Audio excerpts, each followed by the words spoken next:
काव्या अपने माता पिता की इकलौती संतान थी। उसके पिताजी गवर्नमेंट अफसर थे, माताजी घर संभालती और काव्या की देखभाल करती। जब काव्या का जन्म हुआ तब उसकी सुंदरता पे मुग्ध होकर डॉक्टर साहब ने ही उसे काव्या नाम दे दिया था। माता पिताजी ने इसी नाम को अपना सौभाग्य समझकर अंगीकार कर लिया और उस प्यारी नन्ही परी का नाम काव्या पड़ गया। काव्या के माता पिता ने घर वालों की मर्जी के खिलाफ प्रेम विवाह किया था, जिससे नाराज होकर उनके परिवार वालों ने उनसे सारा रिश्ता खत्म कर लिया था। उनके जीवन में बुजुर्गों के आशीर्वाद की कमी हमेशा खलती थी। काव्या के जन्म पर भी उनके घर वालों का दिल नहीं पसीजा। इन दोनों ने प्रेम विवाह तो किया ही था, साथ ही वह अंतरजाति विवाह भी था। इसलिए उनके रूढ़िवादी परिवार ने इन दोनों का पूर्ण रूप से परित्याग कर दिया था। इन दोनों ने कई बार कोशिश की अपने परिवार वालों से मिलने की, क्षमा याचना करने की, मगर कोई फ़ायदा नहीं हुआ। अंत में अपनी नियति मानकर इन्होंने कोशिश करना ही छोड़ दिया। काव्या बचपन से ही बड़ी नटखट थी। उसकी शरारतें और मोहक मुस्कान सबका दिल जीत लेते थे। पड़ोसी हो या घर के लोग उस पर अपनी जान छिड़कते थे। माता पिता के तो आँखों का तारा थी काव्या। काव्या अब धीरे धीरे बड़ी हो रही थी। वो दिन भी जल्दी आ गया जब काव्या को पहली बार स्कूल जाना था। उस दिन मम्मी को बहुत चिंता हो रही थी। इतनी छोटी बच्ची स्कूल में कैसे रहेगी? मुझे न पाकर रोएगी तो नहीं? काव्या पहली बार इतनी देर के लिए उनसे दूर हो रही थी। मन भी चिंतित हो रहा था। स्कूल ड्रेस में काव्या किसी परी से कम नहीं लग रही थी। स्कूल बस स्टैंड तक छोड़ने पापा और मम्मी दोनों गए। जब बस आई और काव्या उसमें बैठ गई, बस के जाते ही इन्हें ऐसा लग रहा था जैसे कलेजे का टुकड़ा उनसे दूर हो रहा हो। जब 4 घंटे बाद काव्या स्कूल से वापस आ गई तब इनके जान में जान आई। पहला दिन स्कूल का बहुत अच्छा था। काव्या के कुछ दोस्त भी बन गए थे। उसने स्कूल के पहले दिन का सारा अनुभव माँ से शेयर किया। वो बहुत खुश थी। समय का पहिया घूमता रहा। काव्या अब 8 साल की हो गई थी। स्कूल में भी उसके बहुत सारे फ्रेंड बन गए थे। नटखट होने के साथ ही वो पढ़ाई में भी बहुत होशियार थी। कभी भी स्कूल से उसकी शिकायत नहीं आती थी। सब कुछ खुशहाली भरा चल रहा था। पर कहते हैं ना, हर दिन न होत एक समान। एक बार काव्या के पिता ऑफिस के टूर पर कहीं बाहर गए थे। वहाँ से वो तो नहीं लौटे। उनके मौत की खबर आई। हार्ट अटैक की वजह से उनकी मृत्यु हो गई थी। घर में कोहराम मच गया था। काव्या को समझ में नहीं आ रहा था कि क्या हुआ। बाल मन बहुत ही सुलभ होता है। काव्या को तो यही लग रहा था पापा आएंगे तो सब ठीक हो जाएगा।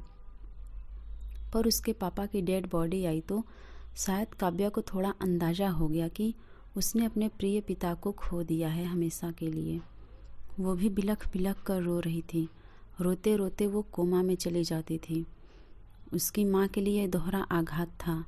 किसी तरह काव्या की माँ ने खुद को संभाला और काव्या का ख्याल रखने लगी।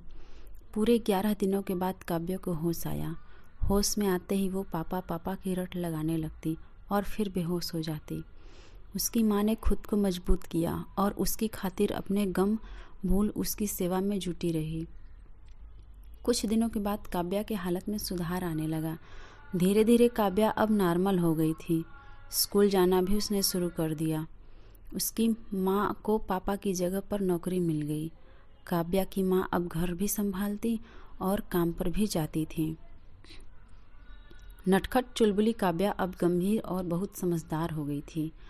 कभी माँ से कोई जिद नहीं करती और घर के काम में माँ का हाथ बटाती। माँ और बेटी अपनी दुनिया में रमे रहते। एक दूसरे के लिए जितना कर सकते थे वो पूरी कोशिश करते कि दोनों में से कोई भी दुखी न हो। काव्या की अब स्कूलिंग ख़त्म हो रही थी। अब उसने कॉलेज में कदम रखा था।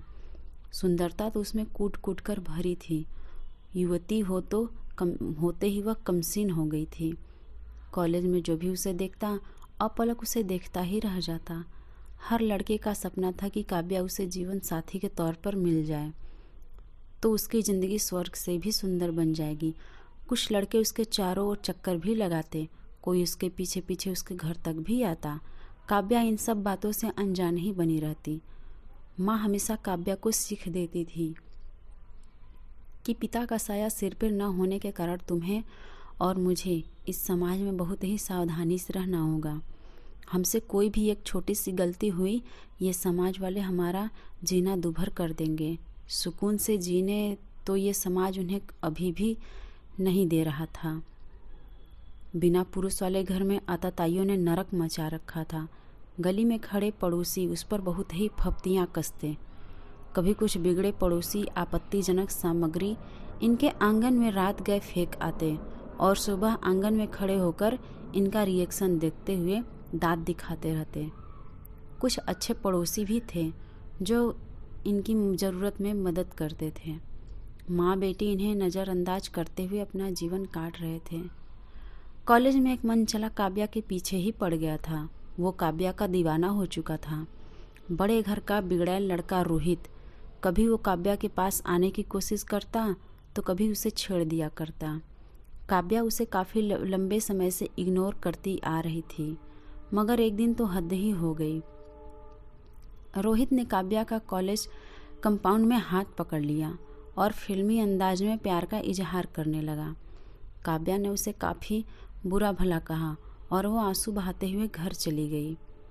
रोहित को काव्या ने ठुकरा दिया था।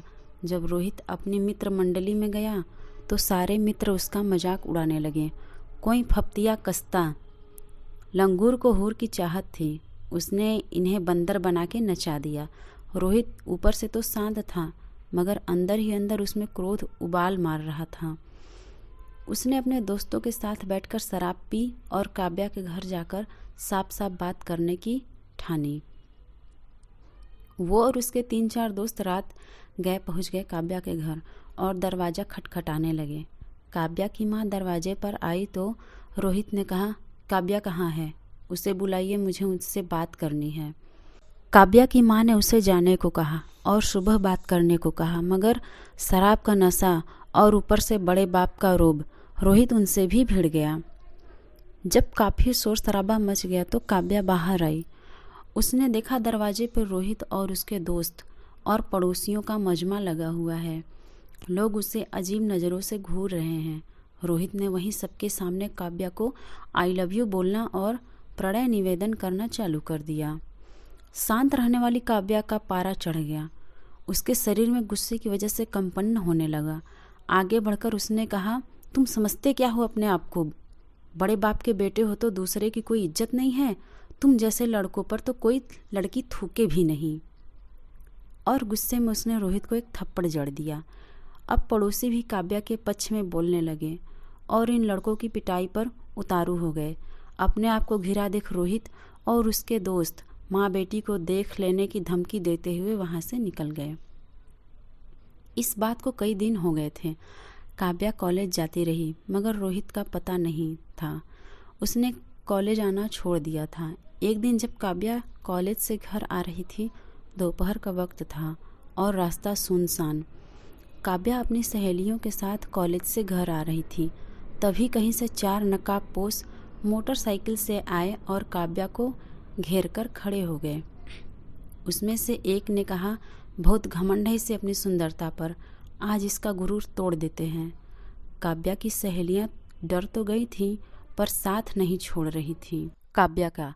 तभी अचानक काव्या के पीछे सिर पर किसी ने वार किया। काव्या इस वार को झेल नहीं पाई और चक्कर खाके गिर गई। एक दूसरे लड़के ने जेब से एक शीशी निकाली और काव्या के चेहरे पर गिराकर भाग गया। उसके साथ ही सारे मोटरसाइकिल सवार रफू चक्कर हो गए। काव्या की सहेलियों ने बड़ा ही विभत्स दृश्य देखा। काव्या के बाल खुद ब खुद निकलते जा रहे हैं। उसके चेहरे का मांस गल रहा है। उन्होंने काव्या के चेहरे पर पानी डालना शुरू कर दिया और एम्बुलेंस को कॉल कर दिया। आनन फानन में एम्बुलेंस आई और काव्या को लेकर वे सब हॉस्पिटल पहुंच गए। काव्या की माँ अपने कार्यालय में व्यस्त थी। तभी उनके फ़ोन की घंटी बजती है। फ़ोन उठाते ही उधर से जो कुछ भी कहा जाता है वह सुनकर काव्या की माँ की हालत खराब होने लगती है। वो रोते हुए हॉस्पिटल निकल जाती हैं। सहकर्मी उनके इस हालत को देखकर कुछ समझ नहीं पाते। कुछ सहकर्मी काव्या की माँ के साथ हो लेते हैं। काव्या की माँ जैसे तैसे खुद को संभालते हॉस्पिटल पहुंचती हैं। वहां काव्या की सहेलियां और पुलिस को देखती हैं और उनसे सवाल करती हैं, कहाँ है मेरी बेटी, कैसी है वो, मुझे उससे अभी मिलना है। काव्या की माँ को फ़ोन पर केवल एक्सीडेंट हो गया ऐसा बताया गया था। काव्या की सहेलियाँ उनके गले लगकर रोने लगती हैं और सारी बातें विस्तार से बताती हैं। सारी बातें सुनकर काव्या की माँ दहाड़ मारकर रोने लगती हैं। उनके सहकर्मी उनको हौसला देने की कोशिश करते हैं। इस मुश्किल घड़ी में डॉक्टर उन्हें बुलाते हैं और उनसे हॉस्पिटल की कुछ फॉर्मेलिटी पूरी करवाते हैं। काव्या की माँ डॉक्टर से कहती हैं, डॉक्टर साहब कैसी है मेरी बेटी, क्या मैं उससे मिल सकती हूँ, ठीक तो है ना वो? मैम आपको हिम्मत रखनी होगी, उस पर बहुत ही स्ट्रॉन्ग एसिड अटैक हुआ है। जान उसकी भले ही बच जाए मगर जो मानसिक आघात उसे लगा है उससे उबरने में पता नहीं वो सफल हो भी पाएगी या नहीं, कुछ कह नहीं सकता। आपको बहुत स्ट्रांग होना पड़ेगा, डॉक्टर ने कहा। काव्या की माँ ने बहुत रिक्वेस्ट किया कि एक बार उसे काव्या से मिलने दिया जाए। तब डॉक्टर उन्हें काव्या के पास लेकर गए। काव्या बेहोश पड़ी हुई थी। माँ ने जैसे ही उसका विभस्त चेहरा देखा जोर से विलाप करने लगी। नर्स ने उनको शांत करने की कोशिश की और उन्हें लेकर कमरे से बाहर आ गई। काव्या की माँ काव्या को इस हालत में देखने के बाद खुद को संभाल नहीं पा रही थी। उनकी दुनिया तो खत्म हो गई थी। पति के जाने के बाद जीने की जो उम्मीद थी उसकी ये हालत देखकर उनकी सारी उम्मीदें और हौसला टूट चुकी थी। पुलिस वालों ने कुछ अज्ञात लोगों के खिलाफ केस दर्ज किया और फॉर्मेलिटी करके वहां से चले गए। इलाज के कुछ दिनों बाद काव्या को होश आया। अपने बगल में बैठी माँ को देखकर उसकी आंखों से आंसू बहने लगे। माँ ने उसे हौसला देना चाह रही थी लेकिन वो खुद अपने आंसू नहीं संभाल पाई। काव्या अभी कुछ भी बोलने की स्थिति में नहीं थी मगर लिखकर उसने पुलिस वालों को बताया कि उस एसिड अटैक के पीछे रोहित का हाथ हो सकता है। पुलिस वालों ने रोहित को पकड़ लिया और जमकर उसकी पिटाई की। रोहित टूट सा गया और उसने स्वीकार कर लिया कि उसने ही अपने 3 साथियों के साथ मिलकर इस घटना को अंजाम दिया है। रोहित के परिवार वाले ये सब जानकर स्तब्ध रह गए। कहाँ उन्होंने अपने बेटे से बड़ी बड़ी उम्मीदें लगा रखी थी, कहाँ उनके बेटे ने ऐसे नीच हरकत करके उनकी इज्जत को दागदार कर दिया। रोहित के माता पिता हॉस्पिटल में काव्या को देखने पहुँचे। काव्या की हालत देखकर उनकी भी आंखें भर आई। उन्होंने रोहित की तरफ से काव्या और उसकी माँ से माफ़ी मांगी और काव्या के इलाज के सारे खर्च को वहन करने की बात करने लगे। काव्या की माँ ने मना कर दिया मगर अपराध बोध से घिरे रोहित के माता पिता के बहुत गिड़गिड़ाने पर उसकी माँ और काव्या मान गई। उन्होंने बहुत अच्छे डॉक्टर बुलवाए, बहुत सारे ऑपरेशन हुए, तब कहीं जाके 2 साल के बाद काव्या नॉर्मल हो पाई मगर उसका चेहरा बहुत ही खराब हो चुका था। बहुत सारे मनोवैज्ञानिक काउंसलिंग के बाद अब उसने अपने आप को स्वीकार करने लगी थी, खुद को सामान्य रखने लगी थी। इधर रोहित को इन 2 सालों में बेल मिल गई थी, उसकी शादी भी हो गई थी और एक सामान्य जीवन जीते हुए वो अपने पिताजी के बिजनेस में मदद करने लगा था। उसके लिए ये घटना एक नासमझी में की गई गलती थी मगर उसकी यह गलती कितनी बड़ी सज़ा थी काव्या के लिए, ये बस काव्या और उसकी माँ ही समझ सकती थी। काव्या घर पर रहते रहते थक चुकी थी। अब वो बाहर निकलना चाहती थी मगर जब भी वो बाहर जाती उसे लगता हर कोई उसकी तरफ उंगली उठाकर उसे उसका अतीत याद दिला रहा हो। उसे अब यहाँ बिल्कुल भी अच्छा नहीं लगता था। उसने अपनी माँ से कहा, माँ यहाँ मेरा मन नहीं लगता। जब भी कहीं जाओ लोग मेरे अतीत और मेरी सुंदरता के बारे में बात करने लगते हैं और सहानुभूति भी जताई जाती है। प्लीज़ कहीं और चलते हैं जहाँ मैं नए जीवन की शुरुआत कर सकूं। माँ ने भी सोचा ठीक ही तो कह रही है काव्या। उन्होंने अपने कार्यालय में ट्रांसफ़र की बात की और उनका ट्रांसफ़र मुंबई हो गया। कुछ ही दिनों बाद सारी तैयारियां पूरी करने के बाद दोनों मुंबई शिफ्ट हो गए। ये कहानी आप लोग को कैसी लगी कमेंट करके ज़रूर बताइएगा और अगर चैनल पर नए हैं तो चैनल को सब्सक्राइब करें, लाइक करें, शेयर करें।